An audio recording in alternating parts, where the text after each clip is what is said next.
മനസ്സിനെ ഞെക്കുന്ന ഒരു കാര്യം അവതരിപ്പിക്കാനാണ് ഞാൻ ഇവിടെ വന്നത്. ഞെട്ടരുത്.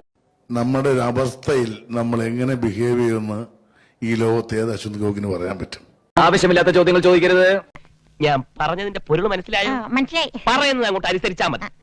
അതിലും പൊട്ടിക്കറിഞ്ഞ് നിങ്ങൾ കണ്ടിട്ടില്ലേ മനുഷ്യരെ? അതിലും ഭ്രാന്തമായ അവസ്ഥയിൽ കണ്ടിട്ടില്ലേ?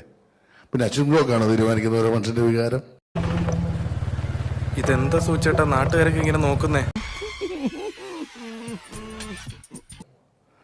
ആളതിനെ തേച്ചൊട്ടിക്കുമായിരിക്കും അയാൾ. ഒന്നും എനിക്ക് പ്രശ്നമല്ല. അയാളല്ല ഇവിടുത്തെ വികാരങ്ങളുടെ അളവോൽ ഇളക്കുന്ന ആള്. അത് വലിയൊരു പോയിന്റ് അല്ലടോ.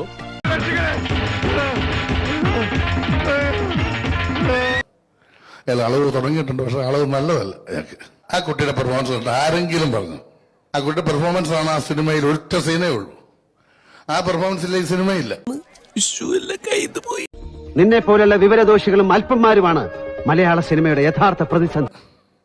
അങ്ങനല്ലാതെ എങ്ങനെ പെർഫോം ചെയ്യുക? അന്യനാട്ടിൽ പോയി ഒന്നുമില്ലാതെ വീട്ടും ഒന്നുമില്ലാതെ നശിച്ചു പോയ ഒരു കുട്ടി, ബോംബെയിൽ വന്ന് ശരീരം വെക്കേണ്ട അവസ്ഥ വന്ന കുട്ടി എങ്ങനെ റിയാക്ട് ചെയ്യുക? അറിയില്ല.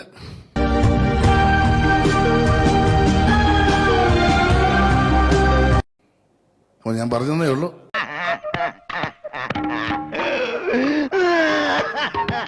അയ്യോ പാവം. പോട്ടെ പോട്ടെ. ആ അവാർഡ് കിട്ടി. അവാർഡ് കിട്ടി. സിനിമയ്ക്ക് ഏഷ്യയിലാണ് ഏറ്റവും വലിയ അവാർഡ് കിട്ടി. അല്ല, അത് ഫാൻസി ഡ്രസ്സാണ് കാണിച്ചെന്നൊക്കെ പറയുന്നത് മനസ്സിൽ നന്മയില്ലാത്തതുകൊണ്ട് തന്നെയാണ്. വല്ലാത്ത തലവേദന. ഞാനൊന്ന് കിടക്കട്ടെ.